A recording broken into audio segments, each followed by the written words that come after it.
Hey everybody, welcome back to the channel. In today's video, we're going to be working up a load for 6.5 Grendel. And this is once fired Starline 6.5 Grendel brass here. And I have gone ahead and resized and chamfered and deburred it. It was all around the trim length anyway, within just a couple of thousandths. So that's going to be good enough for today.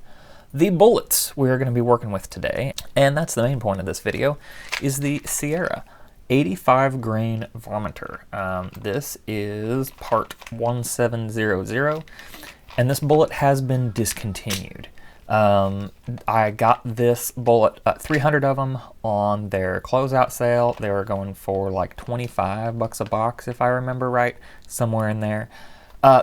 It kind of seems like a neat little bullet, and I am kind of hoping, well, I'm hoping they shoot well, but I'm also hoping that I can find another one like it if they do shoot well, because it's kind of a neat little bullet. Kind of reminds me of the equivalent of like a 40 grain bullet in 223 as far as proportion goes. So that's what we're dealing with today. 85 grain little guy there. This is a hollow point bullet, similar in performance to like the Spear TNT or the Hornady VMAX, something like that. So that is the bullet for today. Like I said, I do have 300 of these. Initially, when I got these bullets, I was planning on doing a joint video with 6.5 Grendel and 6.5 Creedmoor and shooting them in both and seeing what we get. The thing is, though, if these shoot well in the Grendel, I want to use all 300 bullets in the Grendel. So I'm not really worried about getting a 6.5 Creedmoor load unless we can't come up with anything decent today. And when I say decent, I mean under 1.5 MOA. Anything under 1.5 MOA I'm going to be happy with. We're really just looking for kind of a planking load, and I suppose we could use these on varmints or whatever. Not that I really have a lot of varmints to hunt around here, but I suppose it would be good for coyotes and that sort of thing, which I do plan on going after at some point. So anyway, hoping for a decent load in 6.5 Grendel with these. All right, this is me from the powder weighing future, reminding you guys that none of the loads that I'm using today should be copied without your own very careful load workup. As we have recently learned from that excellent video by Bolt Action Reloading, a lot of things can make a difference from person to person, including the humidity in which your powder is stored. So, again, don't copy my loads without working them up yourself. The powder for today is actually the only one that I have that seems suitable. Now, I have seen mentions of like CFE 223 with this bullet, but for published load data, what I could find was H335. I'll put the Hodgdon data up on the screen for this bullet, and see their max is 32 grains of H335. And we're going to be going right up to that and maybe just a couple of tenths over today. I'm doing a little bit different load workup to save on components and to shoot as few of these bullets as possible in the load workup so I don't blow through 100 of them before I get to what I want to do. So we're going to be doing just a little bit of a modified Satterley sort of workup. I've got 12 pieces of brass here that I've allocated to this first part of the test. Again, all the brass for today has been once fired and prepped exactly the same.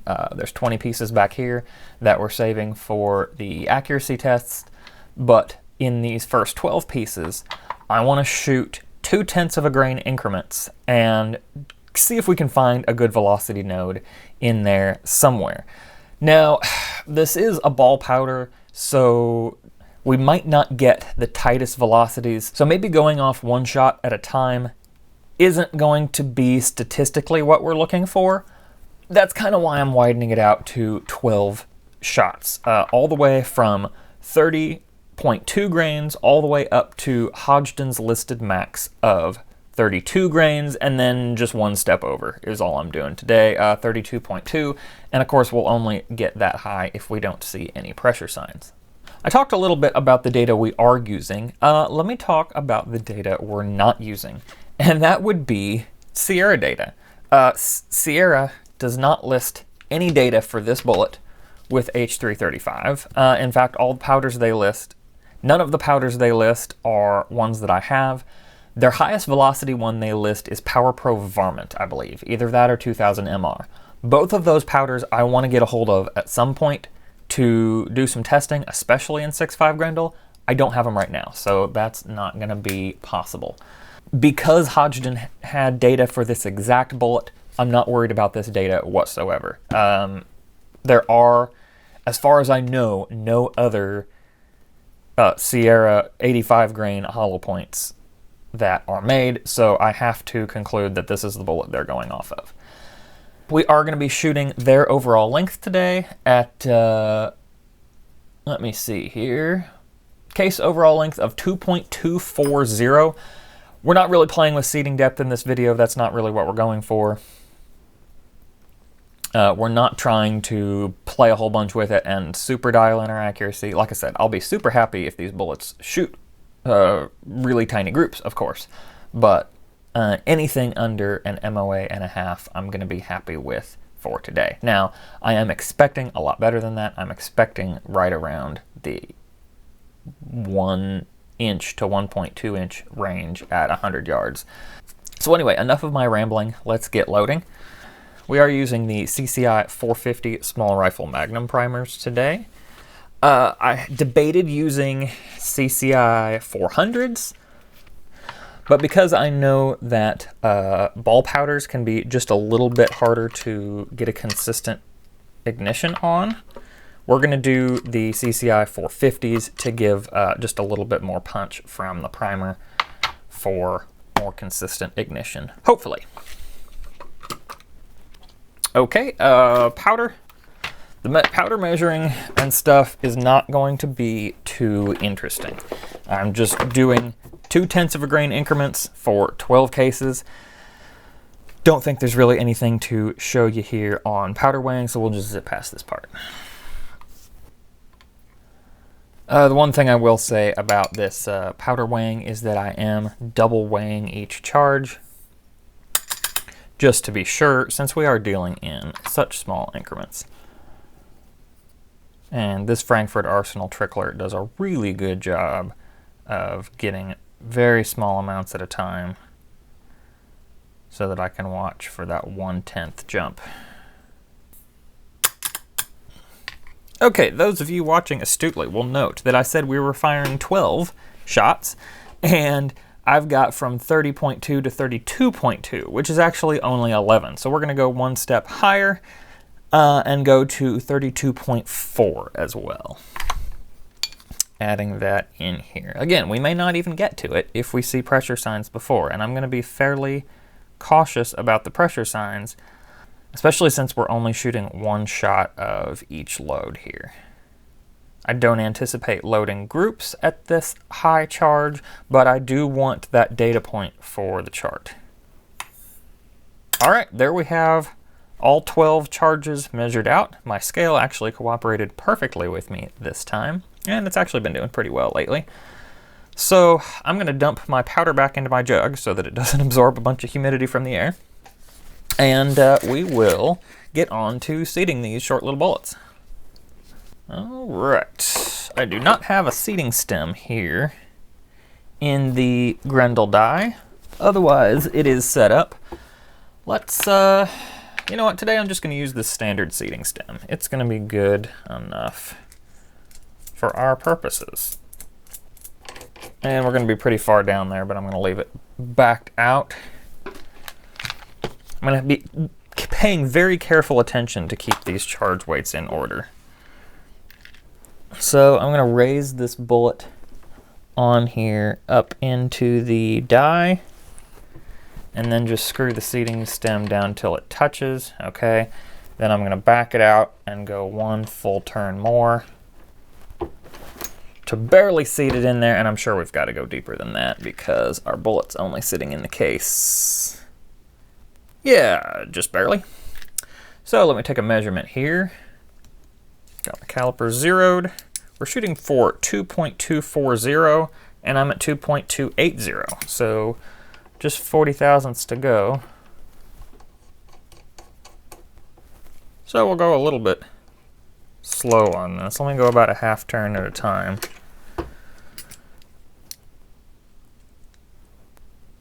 .25. Just a little bit more there. I don't want to shoot past it. 2.246. Okay, I'm going to seat the next one. I don't anticipate we're going to have any compressed charges today, and I'll show you why in just a second. 2.249. Okay, I do need to go down a little bit. I will probably take a cartridge base to ogive measurement in a second here. 2.243 on that one. 2.241 on the first one. Let's do one more. I want to get it as close to the published data on this one as possible. 2.242, okay. Let me go down just a tiny bit.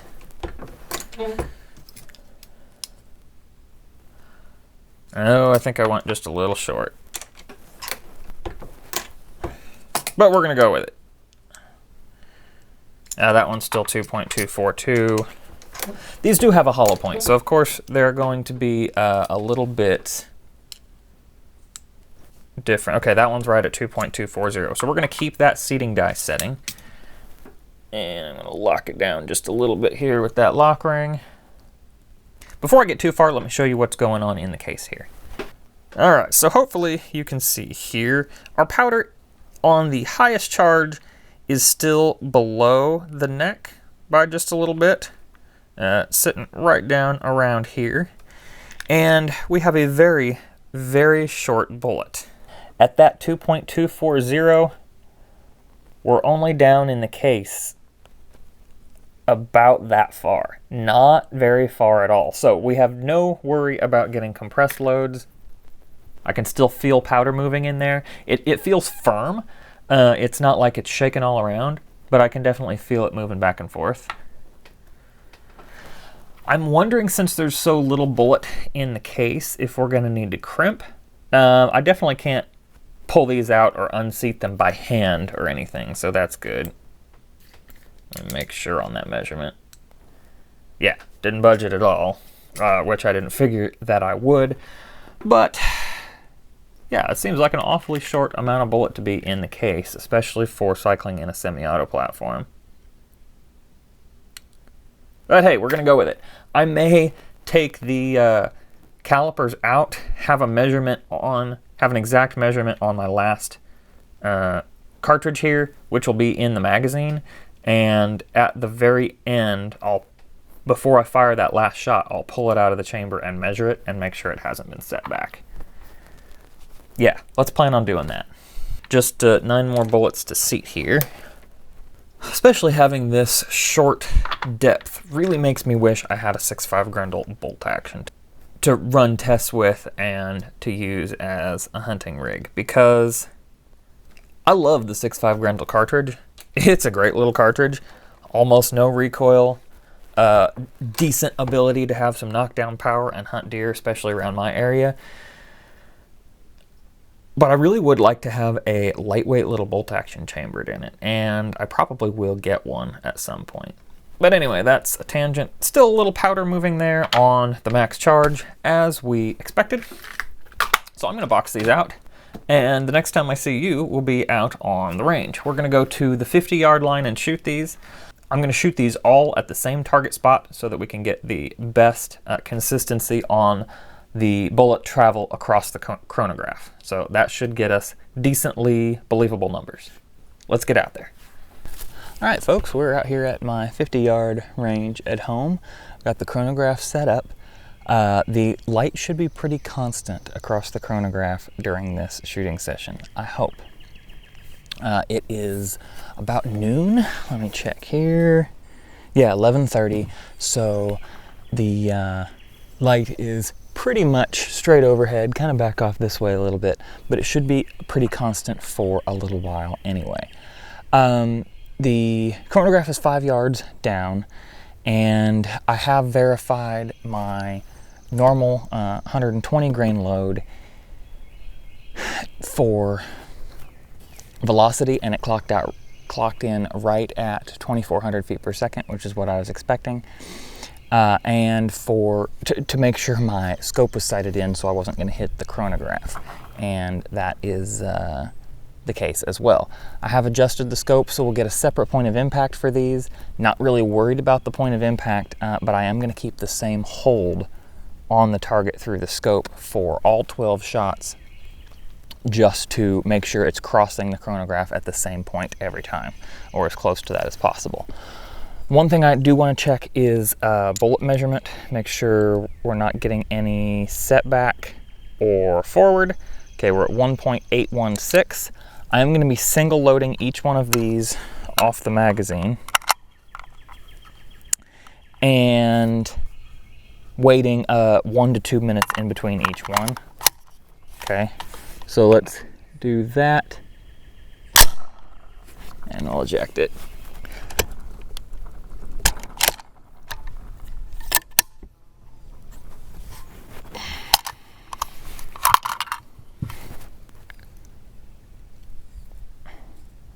Definitely scuffed up the bullet. Yikes. Okay, but this is the important part.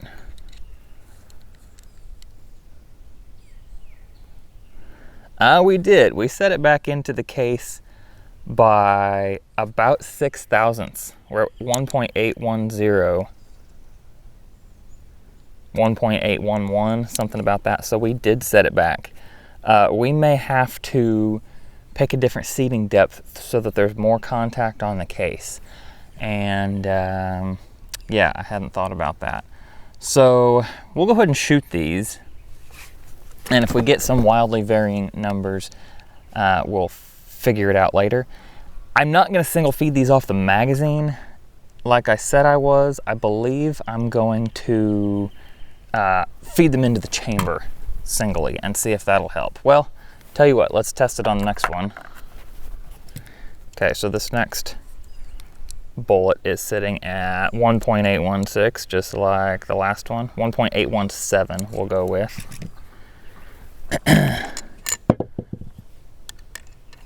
So let me feed it into the chamber. And you know what, I'm gonna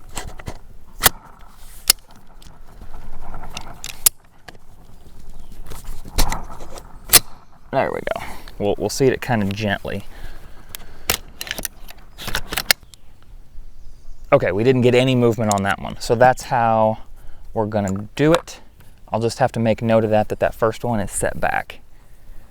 Earplugs going in. I'm really excited to see what this first velocity is. Okay. I think we are ready to shoot.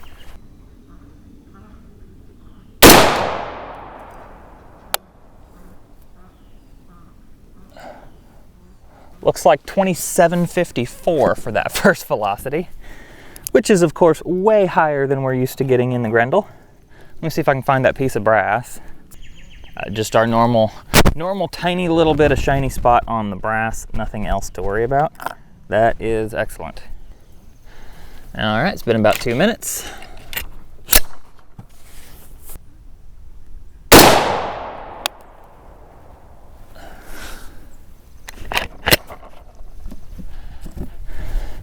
Unfortunately, I'm not going to be able to test today how this load cycles the gas because of how I'm loading them.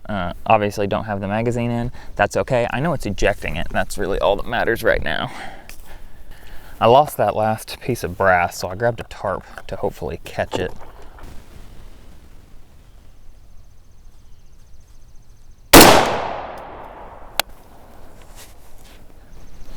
2766.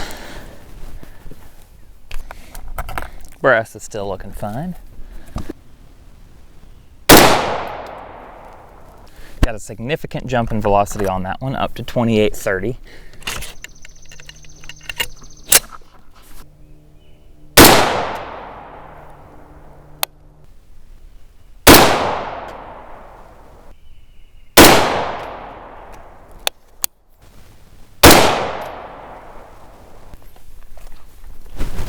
Brass is still looking perfect. Still just a tiny, shiny spot.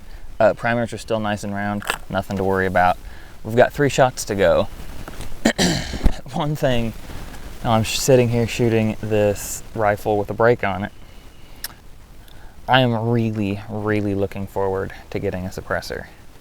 This, the concussion from the brake is a little bit painful, and I'm definitely looking forward to not having to deal with that anymore.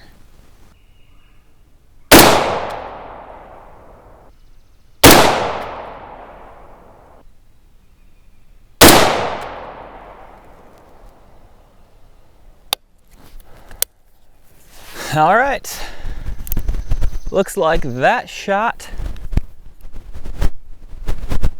is getting into a danger area because we hit 3,000 feet per second. Let me take a look at that brass quick. Primer looks just slightly more flat than before, and the brass looks absolutely fine. All right, guys, let me plug all this data into a spreadsheet, and we'll get back to the bench and talk about it. Alrighty, folks, before we get back to the bench, let's take a quick look at this. These 4 shots right here were shot with the 120 ELDM as sighters. This shot was the very first shot I took with the 85 grain Varminter, and the next 11 went into this little tiny group right here. You can see it is, I can cover it with my thumb. We're looking at a 1/2 inch there at 50 yards. So that's way better than I was expecting. And in fact, I think that last shot that jumped in velocity even opened it up a little bit. They were all except for that right there. So that is outstanding, and it makes me really look forward to some 100-yard testing with this bullet. All right, folks, so as you can see here, I'll put up the graph of that data on the screen. We got some pretty good data, and you can see a couple of decent nodes on this chart. The trouble is, and I'm sure a lot of you saw it and wondered why we were even going any further, we had to single feed each one of these rounds to get it to not set the bullet back in the case. My thought is that that is because we were using such a long overall length with not very much of this bullet actually getting down into the case. So what I'm going to do to try to get this bullet not to seat itself back in deeper into the case is to seat it longer from the get-go. So let me put in my die here. We were seating this at 1.818 cartridge-based ogive. So let's load up another one here and see what that looks like. And then we will seat it deeper. All right, I am not loading any powder or primer into this case. We're just doing bullet and brass. I'm gonna raise it up into the die there. Oh, I did not get contact. Let me find that where I dropped that bullet on the floor. All right, so let me raise that up into the die again. Come down till it touches. We're touching. I'm gonna go, tell you what, let me get this entire die adjusted to where I can see the lines here. Let's go 100 thousandths more and seat that bullet before we even start to take a measurement here. Okay, so 1.818 on the cartridge-based ogive is what we're looking for. Okay, and I actually already went a little bit further there, even not seating it into the case very much. So we've got 1.807 on it right now. So let's just take a look to see what that looks like. Yeah, we've still barely got that bullet seated into the case at all. Tell you what, let's come down in 50 thousandths increments and see what that is going to look like. Okay, we are at 1.757, right at that 50 thousandths. And we're going to see what that looks like here. We've definitely got more bullet sitting inside the case now. That's looking a lot better. Tell you what, let's go another 25 thousandths deeper. That is looking much better. We've got a significant amount more bullet into the case now. Let me take our cartridge base to ogive measurement one more time. Okay, we've got 1.731. I'm going to load this into the magazine, chamber it, and then we'll take another measurement. So I'll take the rifle here, and let's put this into the magazine.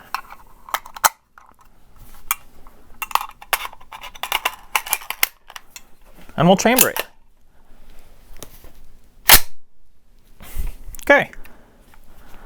We'll see what that did. Hopefully, nothing. So you can see we've got a few little dings and scrapes on the bullet, nothing much. I'm hoping it stayed the same in overall length. At 1.731. Okay, we're actually showing 1.732, so it lengthened out by a thousandth, maybe, if the caliper is even able to accurately register that much. Tell you what, I'm going to do it one more time and we'll see if there's any more change. Okay, drop the bolt. Definitely a few more scratches on it, but they seem very superficial. Little tiny bit of rubbing there on the tip. Okay, that last one was at 1.732. All right, and we are at 1.732 still.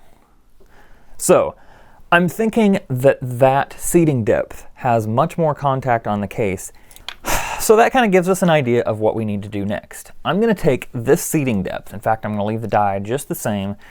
Seat to this 1.731 cartridge base to ogive, and in fact, let me do a cartridge overall length measurement for the heck of it here. We're at 2.157. The original cartridge base to ogive, or the original cartridge overall length measurement we did was 2.240. So yeah, we're definitely quite a bit shorter there. So we're actually seated into the case 85 or 86 thousandths more now than we were when we did the last test, and that seems to have held in place quite a bit better. So what I'm going to do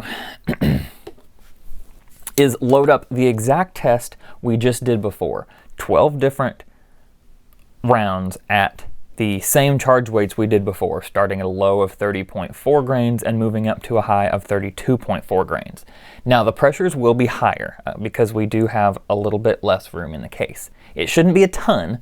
Remember, our bullet is still up, plenty far up into the neck, not coming down into even the shoulder at all. But we do have a little bit less room in the case, so I will anticipate pressures being a little bit higher. So we definitely want to start all the way down at the bottom and work up. We'll get that same chart we got on the last one, but it will probably have a little bit different nodes and a little bit different velocities, which is why I want to make sure and run the same test again. So you guys have already seen me out on the range shooting. I won't show you the shooting part for this next test. I'll just come back to you guys when I have data that I can give you for a load that will actually cycle in a semi-auto and not have the bullet setback. So let's get it done.